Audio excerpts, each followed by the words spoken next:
Welcome, everyone. Thank you for joining us today. This is our second event with the De Gruyter team. I want to thank the De Gruyter team for inviting us back. And we're very excited for tonight's event. It's an event, a topic of key importance for researchers as you navigate the publishing cycle. So, as our guests are coming in, I'll give a quick introduction to our speaker today, my friend and colleague. Let me just say a few things about him. He is an incredibly well published researcher himself with more than 300 papers published either as author or co author, including high impact factor journals. He himself is also a journal editor with historical biology with another publisher. He also has worked as a university professor. He's a much loved public speaker involved in learning and development for researchers around the world. This is my friend and colleague, our speaker tonight, Dr. Gareth Dyke. Gareth. Good day, good morning. For me in the UK, it's still in the morning, and for our colleagues in China, Japan, and Asia, it will be the afternoon and the evening. It's great to be here. Great to do another event for De Gruyter.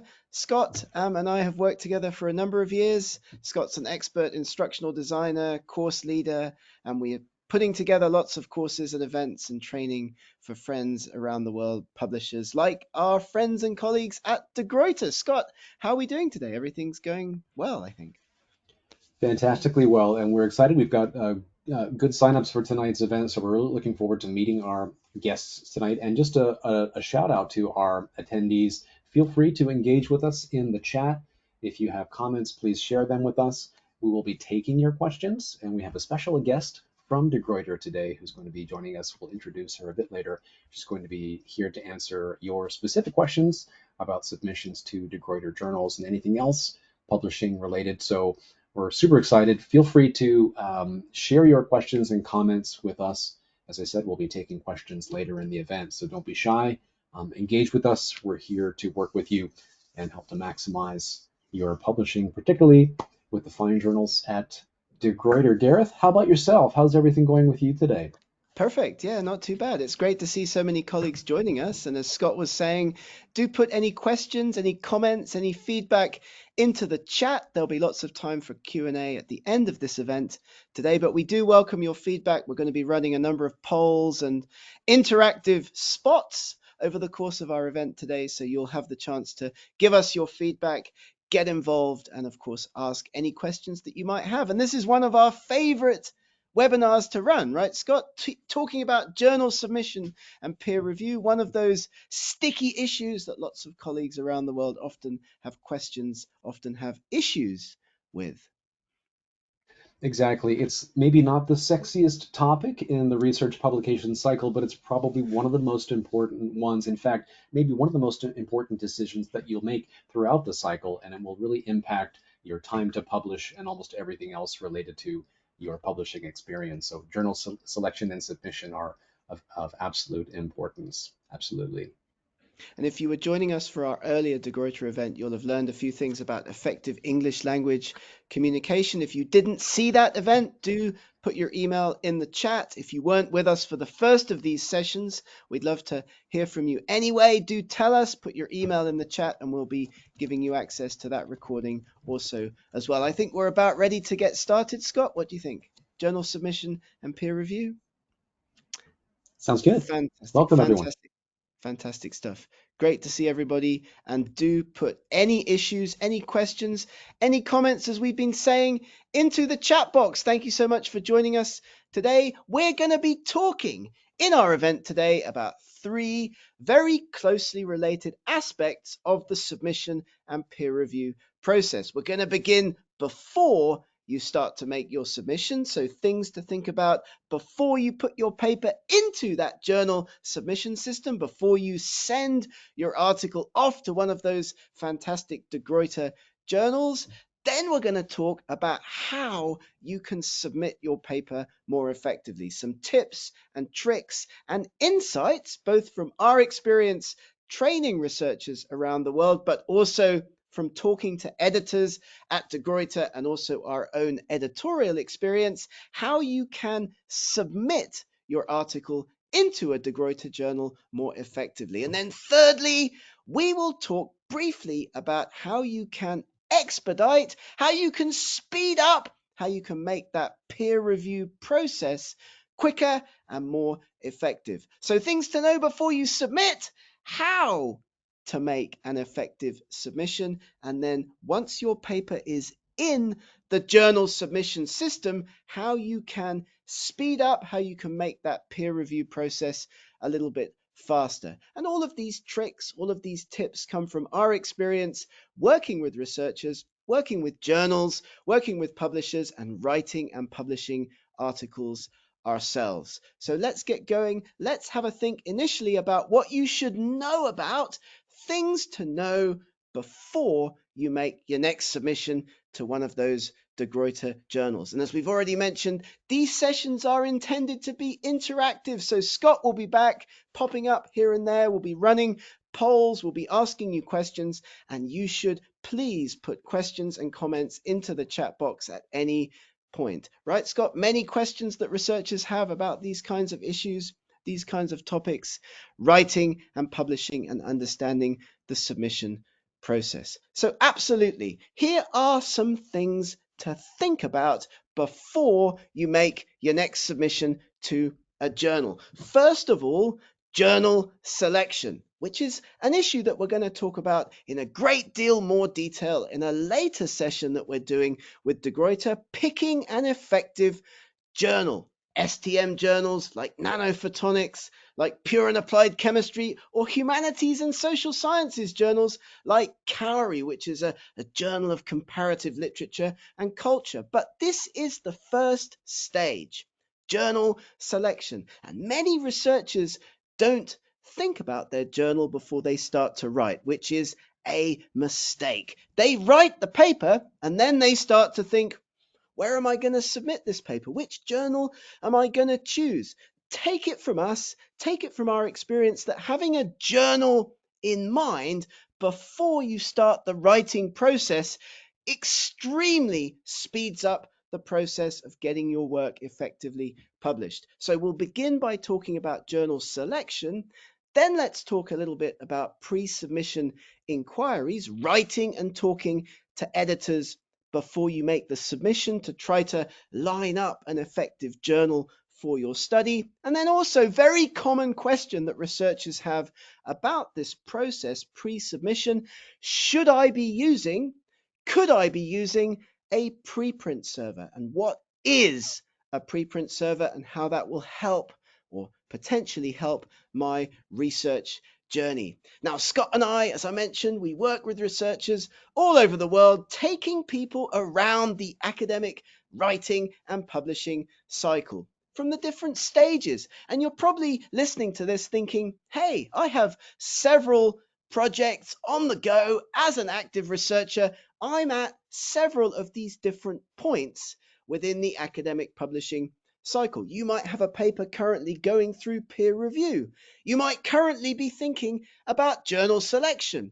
You might be at the submission stage, which is our stage today, stage 6 on the cycle. But as you can see, it's an endless round and round we go, hamster wheel, endless cycle of writing and publishing. So do get in touch with us if you'd like more training. We're doing a series with De Gruyter to take colleagues all the way around this writing and publishing academic cycle. Get in touch. Peer review and submission is our topic today, but the training is all encompassing. It takes researchers all the way around this academic publishing cycle. And at this initial stage, the most important thing to keep in mind, and Scott will confirm this in a moment when he comes back online: communication with journal editors, communication with peer reviewers, both before, during, and after your submission is absolutely critical. Communication is key to successful,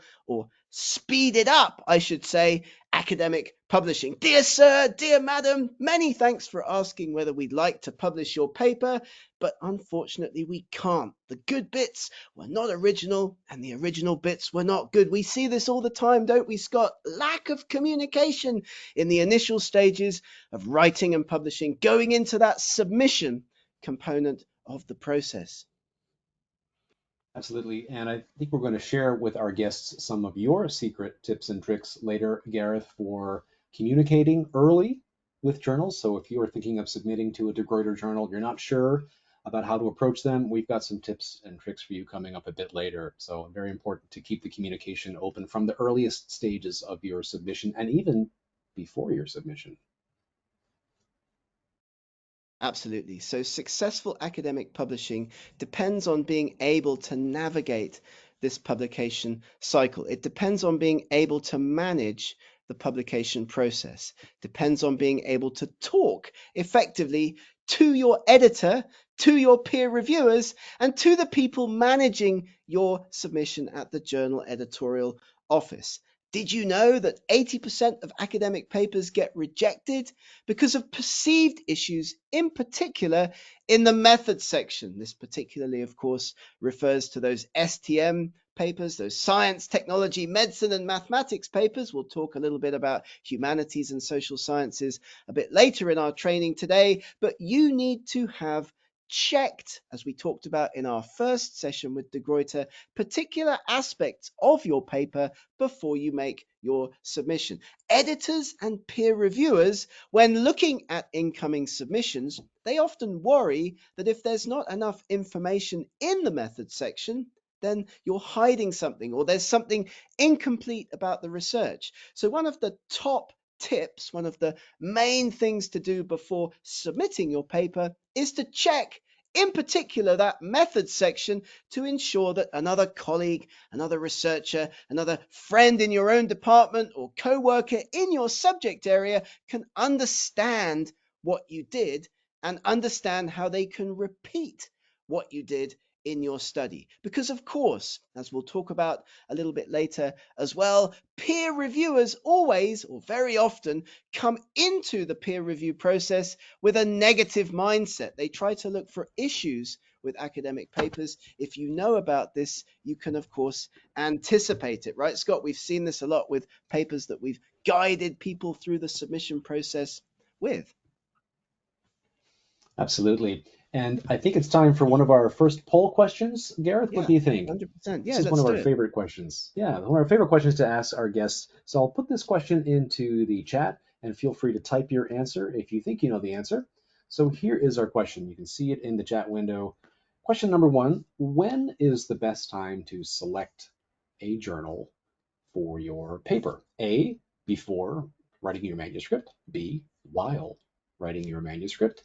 Or C, after writing your manuscript. If you feel you know the answer to this question, feel free to type A, B, or C into the chat window. Don't be shy.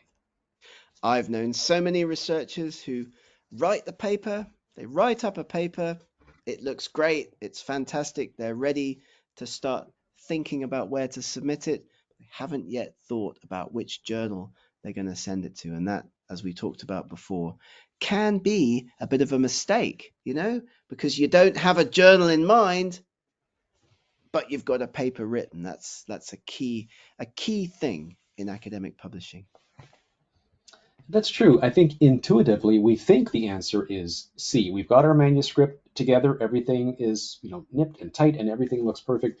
Would that not be the best time to select a journal? Professor, tell us the correct answer. Which is it, A, B, or C? Many successful academics, like who write and publish lots of papers, have a journal in mind before they start.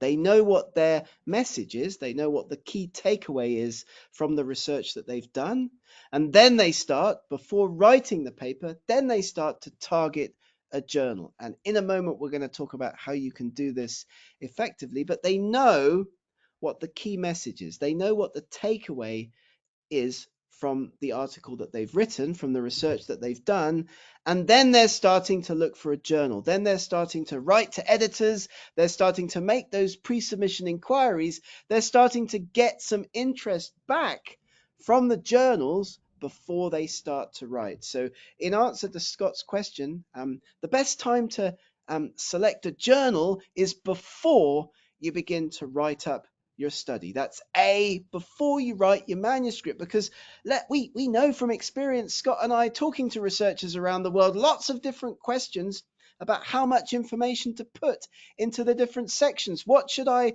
put in the abstract? What goes in the title? What goes in the introduction? How long should the different sections be? What kinds of subheadings should the different sections have?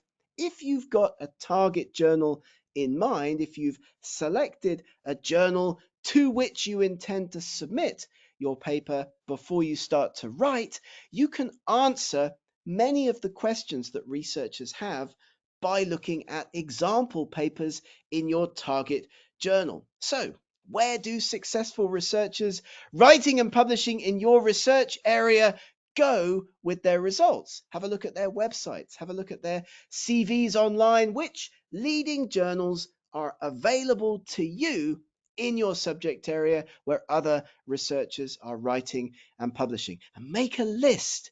We totally strongly recommend that you make a list of journals in your area and then rank those journals according to the criteria that matter most to you, to your research group, to your institution, to your national funding agency. And that could be impact factor, that could be open access. It depends on where you are, what subject you're working on, and who your funding agency is. So 80% of papers get rejected because of perceived issues in the methods.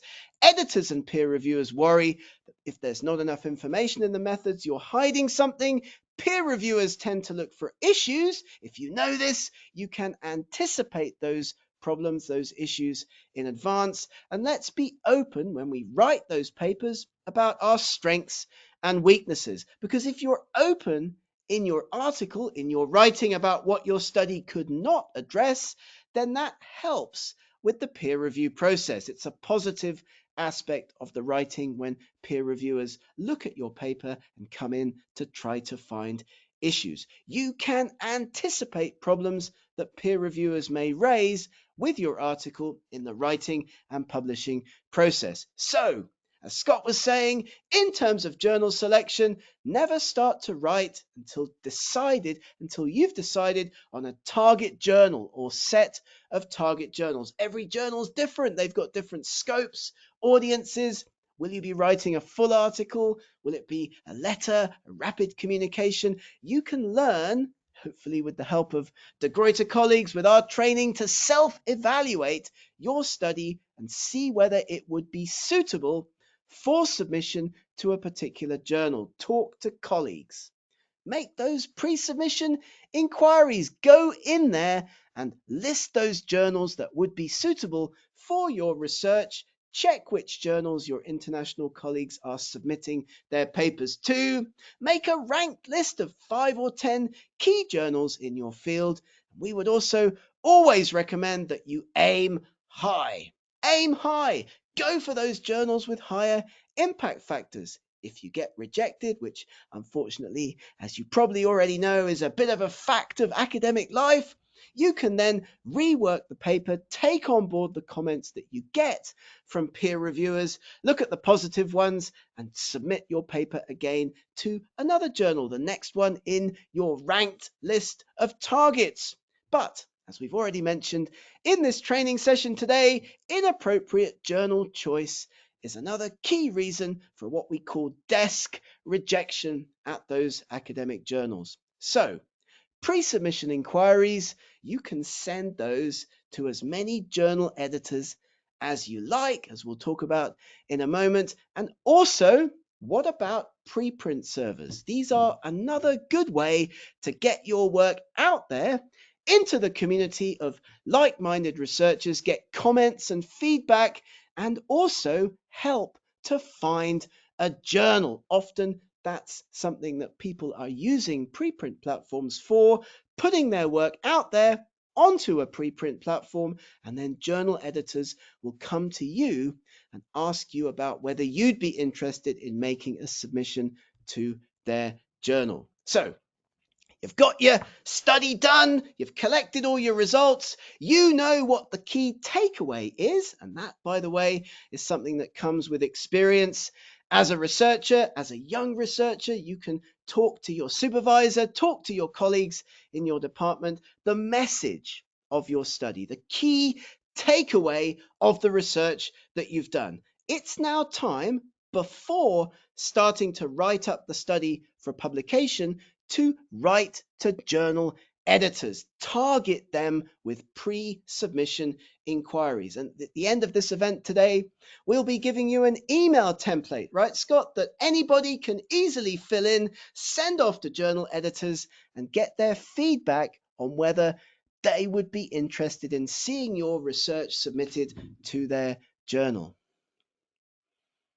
That's right. And it's also time for our poll related to pre-submission inquiries. Let's see who's joining us and who's paying attention. We'll launch a quick poll here, and I hope everyone can see this here. To how many journals can you submit pre-submission inquiries at one time? Only one? Up to three? Unlimited? How many pre-submission inquiries can we send out at any one time? Let's see what our guests think.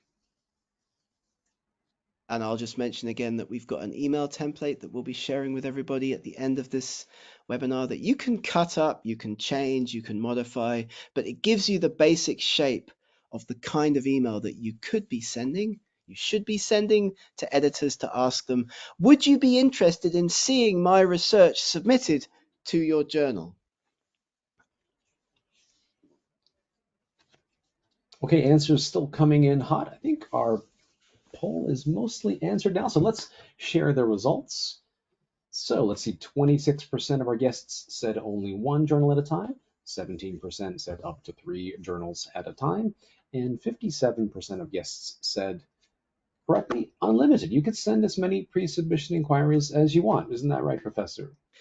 It is. It doesn't commit you to anything. Just writing an email to an editor at a journal is no commitment to make a submission. It's just, dear Scott, would you be interested in seeing my paper sent to your journal? Here's some key takeaways. Maybe you've got the title, maybe you've got the abstract, maybe you've got like one or two key figures, but these are great ways to get some interest back from journal editors before you make your submission. And of course, higher impact factor journals are asking for this anyway because they're getting so many submissions, they have to turn down 9 out of 10 peer review at the desk triage stage, at the desk evaluation stage at the journal. So this is a great way to get a target journal interested in your work. Then, of course, when you make the submission, the editor's going to see that. They're going to be like, oh, I remember Scott's submission. I remember his pre-submission inquiry. I've already agreed that this paper is of interest to our journal. Makes it quite hard for them to not send it out for peer review, which is an important consideration for you as an author. You're also in the editor's mind, so you actually may have a higher chance of eventual successful publication if you do this. So write to as many as you like. Editors will appreciate it, actually, especially at journals with high volumes of submissions. If you've got your abstract, you've got your title, you can send those off with the email template that we're going to give you at the end of this webinar today. And of course, communication to determine an appropriate journal helps to avoid desk rejection. And we've seen this a lot, haven't we, Scott? Like working with researchers around the world. This speeds up the process. I think this advice also has extra weight coming from you, Gareth, because you yourself are also a journal editor, so you see it from the editorial side. Tell us, do editors appreciate pre-submission inquiries? 100%, because it gives me an opportunity to see the paper pre it coming into the submission system. When a paper gets submitted into a journal submission system, it goes through a number of checks before it gets to the editor. So it takes time, number one, to work its way through the system to the editor. At our journal, that might take up to a week just for the paper to go through those pre-submission or pre-evaluation checks, right? So not only are you saving yourself time as an author, but you're also helping the editor. I can say, well, this paper doesn't really seem appropriate to the scope of our journal, or I can say, great, like please send it in. And also, if you've got a paper that's long or isn't quite exactly in scope for a journal that you'd like to publish it in, this is a great approach, a great technique to take. Awesome. So pre-submission inquiries before the process. And don't forget as well that you do need an ORCID ID. Here you can see a screenshot from one of the papers that I published a few years ago. There's that little green ORCID ID that people have associated with them on their papers. Many journals, if not most journals, now require authors to have an ORCID ID to make a submission. Why is this a great idea? Well, you will be distinguished easily from all other researchers. In the UK, we've got lots of people called Dr. Smith. How am I going to find the right Dr. Smith if I'm searching through them blindly? It also helps you to build your CV, to keep track of all your outputs, to keep track of all your publications. I often talk about ORCID as being a free way to build your CV and keep track of all of those papers that you've published. So do make sure that you've got one of these ORCID IDs as well, because it's a great way to expedite, to speed up that submission process, distinguish your output from the output of all other researchers. And here's a quick screenshot of that pre-submission inquiry email template that we're going to send you at the end of our event today. You can write to a number of target journals. Don't forget to update the template though. What's something that we often see at our journal is when people make submissions, they don't change the name of the journal from the previous submission. So I get quite a lot of submissions that say, "Dear Nature editor," when in fact the journal that I'm editing is definitely not Nature. It's just that authors have made a submission to Nature and then they've forgotten to make that change when they make their next submission. So that's also important in your pre-submission inquiry stage. So in terms of journal selection, in terms of submission, you can go through this quick checklist that we've put together here on this slide to help you manage the process as you establish those formatting parameters, if there are any, and many journals, of course, now are not asking for formatting pre-peer review. You've got to write the paper. Have a listen to our previous webinar with De Gruyter to learn more about English writing and all of that good stuff, submitting all the materials that you need,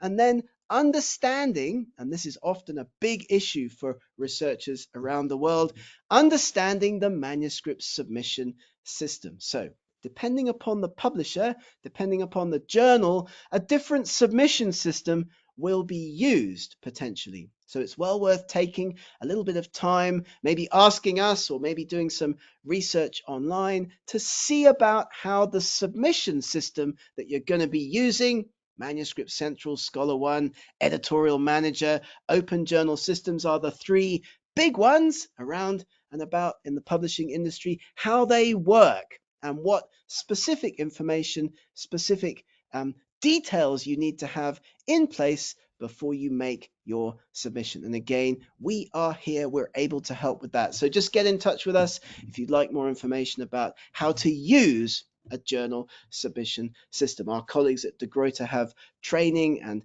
web videos and other content available to help you with their submission systems, for example. In terms of preprint servers, are they worth using? People often ask us about this. What are preprint servers? Well, these are online repositories for academic work before peer review and final online publication. medRxiv, bioRxiv, eLife, ResearchSquare. There are many, many out there. You may be aware of a specific preprint platform in your particular subject area, in your particular area of interest, because preprinting is more popular in some subject areas than others. But what this enables you to do, if you've got some results, if you've done a conference presentation, if you've got a half written or 3/4 written paper, or indeed you're submitting to a journal that allows you to preprint before peer review, you get to share your work fast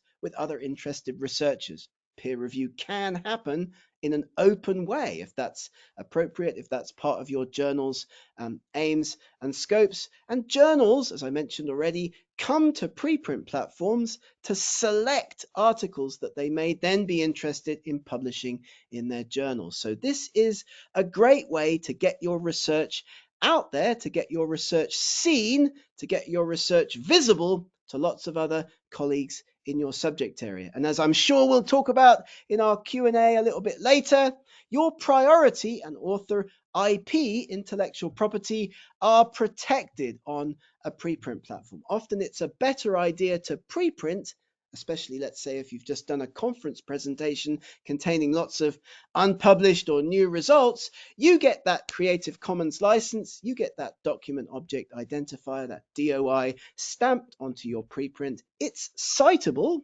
It's then used in your later peer-reviewed publication. Your IP is protected. So that is very, very important to keep in mind. So what have we talked about already? Things to know before you make your submission: journal selection, pre-submission inquiries, and the use of preprint servers. Let's talk quickly about how you can speed up your submission, how you can make your submission process more effective. So in order to help with this, we put together a quick field guide, handy guide to the kinds of academic editors that are encountered at journals: managing editors, language editors, academic editors, that's people like me who are looking at incoming papers and deciding whether they should be sent out for peer review or not. And then there's you, the author. We find quite a lot of confusion amongst researchers around the world in the use of the phrase editor in English, because of course I might be sending my paper for language editing, getting comments back on my work from a language editor, or dealing with an academic editor at a journal. So first step, who are you talking to, and how are you going to keep that communication going? Effective communication with the different people at journals in the process is very, very important. And with that in mind, when you make your submission to your target journal, after having gotten positive feedback from your pre-submission inquiry, a cover letter that's effective is absolutely key. And I can tell you from my own experience, more than 20 years editing a journal, many authors don't bother to write a good cover letter. You should not waste this opportunity when making your submission to sell your work to the journal. Don't write something boring. Don't be dull. Don't be derivative. Please consider this paper for submission in your esteemed journal. Tell the editor why they should take your work seriously. And if you're using a template, as we talked about a moment ago, make sure you update the information. If you've been rejected from one journal, do take the time to change your cover letter to the new journal. This is really important because this is all about maximizing your chances of success when you make a submission to your target journal. So your cover letter, editors are going to read it. It's one of the first parts of the paper that they look at. Make it count. Why is your topic important? Why are the results significant? What's the key result, the breakthrough? Why? You've already talked potentially to the editor at the pre-submission stage about this. Why are you advancing previous work? Why this journal? Very important. Editors love to hear about their own journals. Why is your article particularly suitable for this journal? Don't forget about that. And also put some peer reviewer suggestions in as well to your cover letter. The editor may not use them. The editor may not be allowed to use them. Many publishers, many journals do not allow authors to suggest peer reviewers, but nevertheless put some suggestions for peer reviewers into your cover letter so that if the editor chooses to use them, you are also giving yourself a higher chance of eventual acceptance. So, bit of fun in this section. Here's the worst kind of cover letter that we get submitted to our journal, and it's no cover letter at all. This happens in many, many cases. Lots of submission systems are asking for cover letters. Some submission systems are not, but do take the time to write a good one. I know what it's like too. It's getting late in the afternoon. You want to get home. You want to get out of the university. You're in the submission system. That little window pops up that asks you to put in a cover letter. And so you put in something like this: quick and boring and absolutely useless.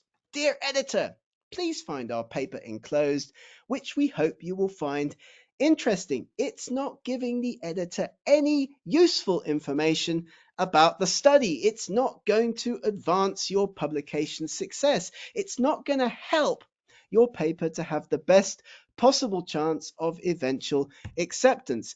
Whereas something more like this, and again, we'll give you a template for these kinds of communications at the end of our webinar today, it is getting the editor's attention. It's capturing their interest.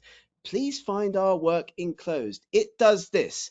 It shows this. It advances the field in these ways. It's a good fit for your journal because of X, Y, and Z. You've recently published other similar studies. It matches with the aims and scope. And we would like to suggest the following individuals as peer reviewers. Don't forget to put that in as well. Here's a screenshot of the cover letter template that Scott and I will be sharing with everybody at the end of the event today. You can edit it, you can add your own information, but don't forget to put enough information into this document to help your editor, your desk team, looking at the paper that's coming into the journal, give them enough information to understand why they should be interested in your study and why they should want to publish it. Absolutely critical. Again, we've seen this a lot, Scott, like people missing these opportunities at the cover letter, at the submission stage. Absolutely. And one thing I like about this, Gareth, is that you can give us your advice from the editorial side of things because you've seen, hundreds of thousands perhaps of cover letters, whereas I work more on the submission side with authors, and so we can kind of see it from both sides of it. And absolutely, the cover letter is vitally important. It's the way to promote your journal to the paper. And some of the common mistakes that you mentioned, absolutely. And I think there's another worst kind of cover letter, and that's the one you mentioned earlier, and that's where the journal is not written correctly. It's maybe a different journal because you've resubmitted it. Maybe you submitted to one journal and were rejected for whatever reason, so you recycled that same cover letter but forgot to change the name of the journal, or forgot to change the name of the journal editor, or spelled the journal editor's name wrong. So when in doubt, you can literally just copy and paste the name of the journal from the website into your cover letter. Or if you're using Professor Dyke's template here, this submission cover letter template, again, please don't forget to change all the information, personalize it for yourself and your paper, and make sure that you update it to correctly spell the name of the journal and the editor. Every editor, including Professor Dyke, will appreciate if you spell their name correctly and the name of the journal. So please take care before submitting. It's all about making people feel good, as we'll talk about in a moment when we talk about responding to peer review. If you make people feel positive, then of course they're going to give your paper, they're going to have a slightly more positive reaction to your submission. They're going to be more likely potentially to give your paper like a favorable peer review. They're going to be more likely to send it out for, consideration in peer review as an editor, for example. So this brings us to the first step of article submission, which is editorial triage.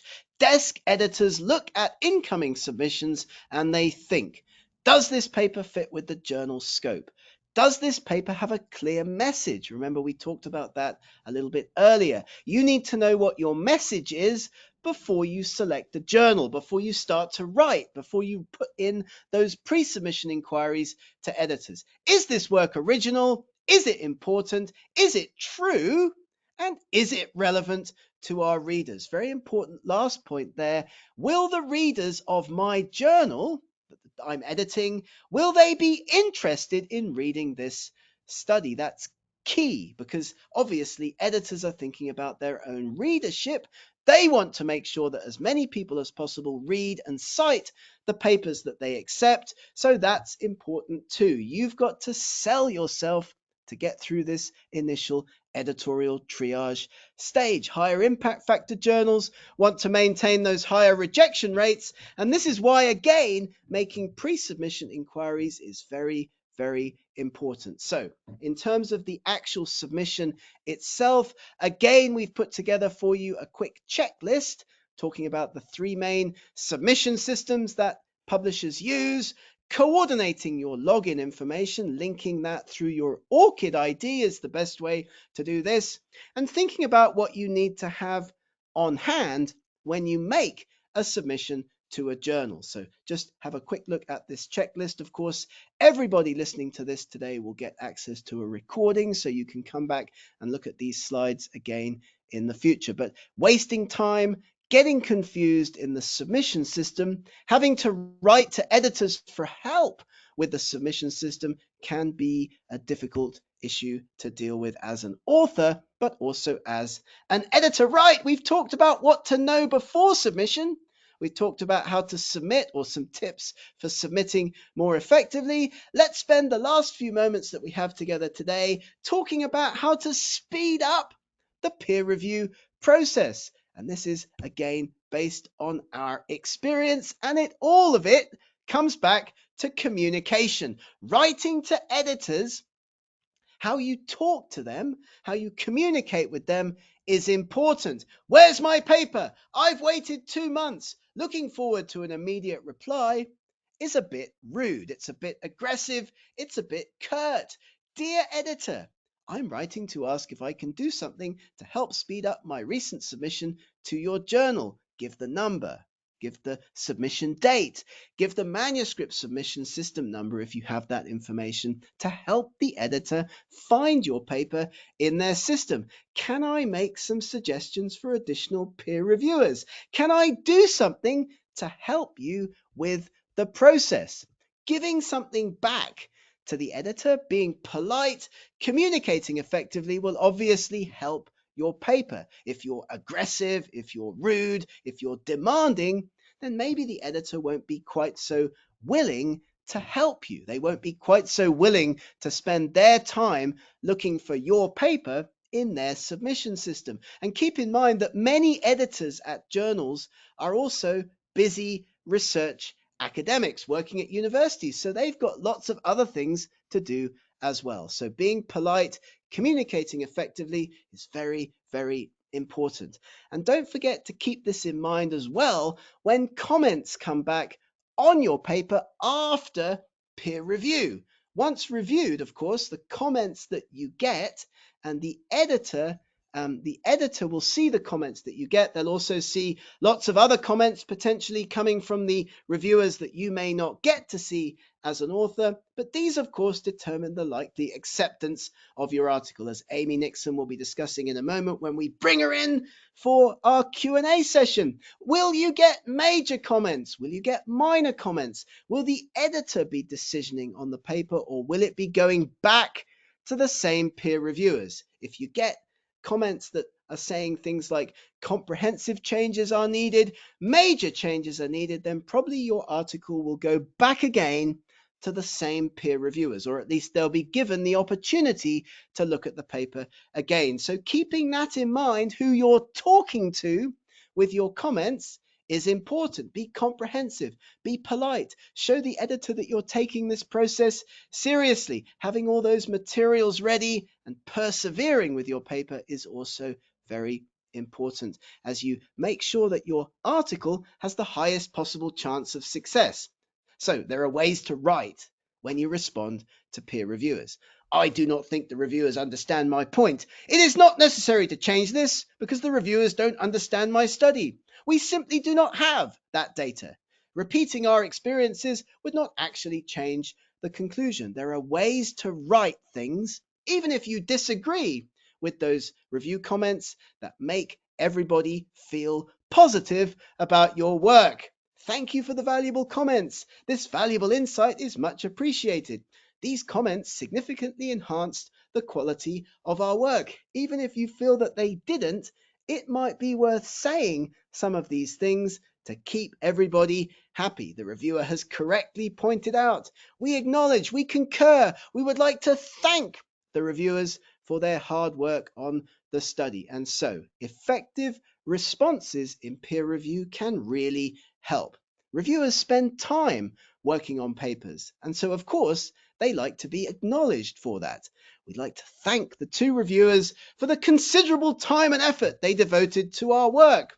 Our responses are interleaved in this document in a different color. So you do that. You put the comments that you've received and you put your responses to those comments in a different color, in a different font, Be comprehensive. Provide the editor with all of the information that they need to evaluate your work. Make sure that what you've done to your paper is clear. And again, we're going to give you a template for doing this, a response document template for after peer review at the end of this session as well. You'll need to edit this one quite a lot, of course, because there's only so much form content that we can put into such a template, but there are ways, as we've shown you, to write to editors. And this is particularly important in situations where you feel your paper might be taking a lot of time.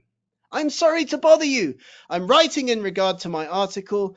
Give the editor the number.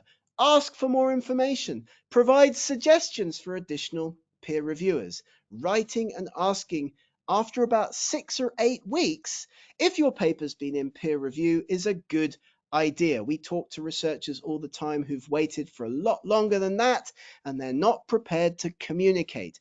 Get in touch, communicate, write to the editor, ask for information on your study, and give them all of the information that they need to be able to find your paper in the system. Suggestions for additional peer review help as well. And of course, what about rejection? We get rejected all the time as researchers. It happens often. But as I'm sure Amy will tell us, if you feel that you have been unfairly treated in the peer review process, appeal. Talk to the editor, write to the editor and explain to them why you feel you have been unfairly treated in peer review. Because if you can explain to the editor why the peer reviews are inaccurate or unfair, then you may be able to get the paper peer reviewed again. This is called appealing, and it's well worth doing if you feel that you have been unfairly treated in peer review. We have some examples here from some De Gruyter journals, articles that initially got rejected, but then later got published after the authors made an appeal to the editors. And I can tell you from my own experience that this is one of the keys to success. As an international researcher, you get negative comments on your work. You get comments that you don't agree with. Don't just take it. Write to the editor and appeal, because the paper may have been rejected, but if you appeal, the worst that can happen is that the paper stays rejected. It's always worth doing this. And template number 5, we're giving away lots of great free stuff in this webinar. Template number 5 for you will be a template email for writing an appeal letter to editors after your paper has been rejected and if you feel you have been unfairly treated. And just quickly, don't add authors to papers after they've been accepted. This is a bad, unethical, quite naughty thing to do. Here's an email that I got recently at the journal that I edit. We've made some minor modifications. We've added 2 authors who also contributed to the paper. This is a big red flag for journals adding authors after papers get submitted. Sending a paper to a journal requires all of the authors to know about and support the submission. Trying to add authors after acceptance causes alarm at the editorial office. There'll be lots of paperwork to do. Journals hate having to deal with these situations. So, in conclusion, communication is key in the submission and in the peer review process. This will help you to maximize your success of successful submission to one of those fantastic De Gruyter journals.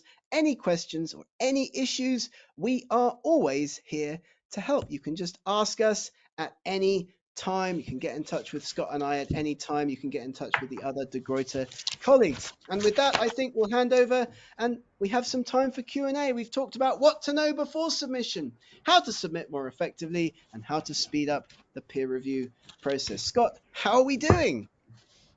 We're doing great. We've got some really smart questions from our audience tonight, so we want to get to those as soon as possible. So I first want to introduce our guest from De Gruyter today.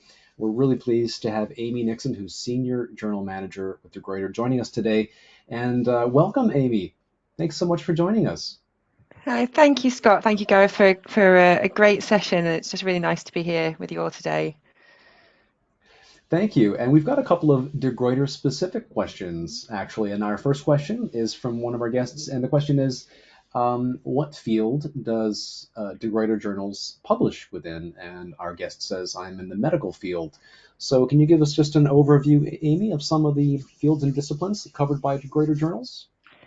Absolutely. So we're proud to say we publish across most of the major disciplines. We're a very broad journals publisher. We publish over 400 journals. Over 100 of those are open access, and that spans across both social science, humanities, but also STM. And within that, we do publish a range of medical journals. So if you go onto our website, you can get easy access to the topics within medicine that we publish in. Fantastic. Thank you, Amy. And we were just name dropping a few journals before the event today, including the Cowrie, close to my heart, comparative literature, and also pure and applied chemistry and others as well. So just to name drop some of just a few of the De Gruyter journals. Thanks, Amy. And a couple other questions that might be specific for you. So given that you're a senior journal manager, one of our guests asks, what is the difference between, at a journal, the difference between a managing director and an editor? It can get very confusing with all the titles, and I think some of the titles might not be analogous between journals as well in some cases. Any thoughts, Amy, on the difference between those two roles, and how would that impact an author who's making a submission? Yeah, absolutely. And I'd say I appreciate it can be really confusing externally to understand the different job roles, and they can be different at different publishers as well, which adds a certain amount of complexity. But in general, a role like myself, so journal manager, is responsible at the publisher for the health of a journal, the business side of the journal, and to make sure that it's running smoothly and successfully. And we work very closely then with external editors, so they are the subject experts in the field. So the external editors are the stewards of the content, and to ensure the quality, and they run the peer review process. So we work very closely with the external academic editors, where we are more on the business and the management side of the journals. They are very much the stewards of the content that coming through and that we publish. Great, thank you, Amy. And there's a couple other questions that might be, I think, specifically for you, but also for Gareth, I think, as well, given both of you have experience on the editorial side. So here's a question from one of our guests. And the question is there any value or meaning if we select an editor's name at the time of manuscript submission, or is this a meaningless task as the editorial office has the right to choose or change the editors? Oh, it's an interesting question. Gareth, do you want to take that as an editor yourself? Does that make a difference? It certainly can do, I would say, at some of the bigger journals where there's a big editorial board with lots of different subject area specialists. So, I mean, I guess to answer that would depend on the journal that you're submitting to. But if they're asking you to pick a subject area editor for your paper, then probably they have a big menu of different editors or associate editors. I mean, I'm thinking of like journals like, Proceedings of the National Academy, like Scientific Reports, like these big open access or potentially open access journals. So yeah, I mean, it could be a very good thing, especially if you've had some contact in a pre-submission stage with that editor beforehand. So yeah, I mean, I would always take advantage of these opportunities that journals are affording you. Take your time to pick somebody who's going to be interested in your work. Great, thank you for your Yeah. answers. Sorry, Amy, over to you. No, I was just going to say, if it's ever not clear though, because like I say, sometimes it's very clear who the lead editor is and there's a name and perhaps you've had previous correspondence, but if you're ever not sure because there's a kind of board of editors, it is also absolutely fine just to say like, dear editors, that there will certainly be no offense taken from that. Got it, thank you. We've got so many great questions tonight. I'll try to choose ones that I think would have the most relevance for our audience tonight. So this is a question from a guest. It says, can I post in a preprint server and simultaneously submit to a journal for publication? we need to ask about the De Gruyter. Let's ask Amy about the De Gruyter rules and regulations on the use of preprint platforms. Yeah, absolutely. So our pre-publication policy certainly permits posting your work on a preprint. We actually encourage it as well, and you can do that whilst the paper is under review. All that we'd ask is as a courtesy, if your paper goes on to get published in the journal, to go back and to link to the journal as a further version of that paper. And if you look on our publication guidelines, there's further information on which version that we would obviously encourage you to post on the preprint. But from our perspective, that's absolutely fine. They're great. They're really a good idea. You want a preprint platform that other researchers in your subject area are going to be looking at. So, I mean, there are many, and many of them are subject area specific. So the whole point of doing this is to get your work seen by other researchers in your subject area. So do pick a preprint platform carefully. And as Amy said, most of the papers that come onto preprint platforms, at least these days, are coming in through a submission process with a journal. So you're thinking about a journal, making a submission, and that journal may then give you the option potentially to go to preprint at the same time. So very well worth doing. Make sure you go back to the preprint though if you've gotten your paper finally published in a great De Gruyter journal, and correct the preprint record so that everybody can see everything is tied together. Great. Great question, and thanks to our panelists for your helpful answers. Another question from a guest here. Moving on to the submission side of things. If two reviewers' opinions conflict, how do you deal with their comments? Oh, this is a great question. Gareth, do Amy. you want to take that? Or do you want me to? Okay. Yeah, go for it. Go for it. I mean, ideally, it would depend. Every case is different, I think I would say. Most editors would send it on to a third reviewer for another viewpoint. From time to time, there is, I think, a need for some editorial discretion, depending on what the reviewers are disagreeing on and the kind of level of importance of those points. But in terms of best practice, it would be to get a third review. Gareth, is that the approach that you would take? 100%. Yeah, we would. Yeah, 100%. And the editor will also adjudicate on these kind of clashes, because I mean, there will be situations where one reviewer says one thing, let's say about a method, and another reviewer says the direct opposite.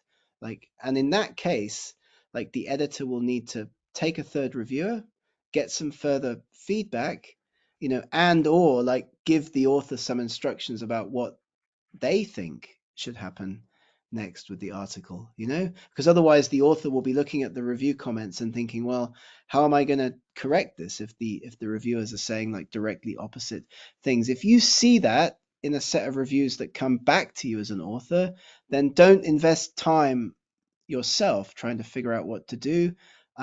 Our advice would be to write to the editor and ask them for their feedback. Ask them, we've got directly conflicting comments. What should we do? Which one is the comment that we need to take seriously in this process? But yeah, a third reviewer would be the norm. A third or fourth reviewer would be the way to go. Great. Thank you, Amy, and thank you, Gareth. Great question, and thanks for your helpful answers. Do we have time for a couple more questions? Maybe ask our panelists. Yeah, we okay? Doing okay? We'll try to get a couple of quick ones in here. If we don't get to your question today, we apologize. We'll reach out to you directly if we can and answer your question one-to-one. But we've got time for maybe one or two more. Here's a quick question for you, Amy. Do your journals have impact factors? Yes. It does vary across the portfolio. So as I mentioned, we publish more than 400 journals. Most of them do, but some of the younger ones are working towards that. The easiest way to find out is to go to the journal homepage, and it is immediately evident on the journal cover if there is an impact factor and what that is.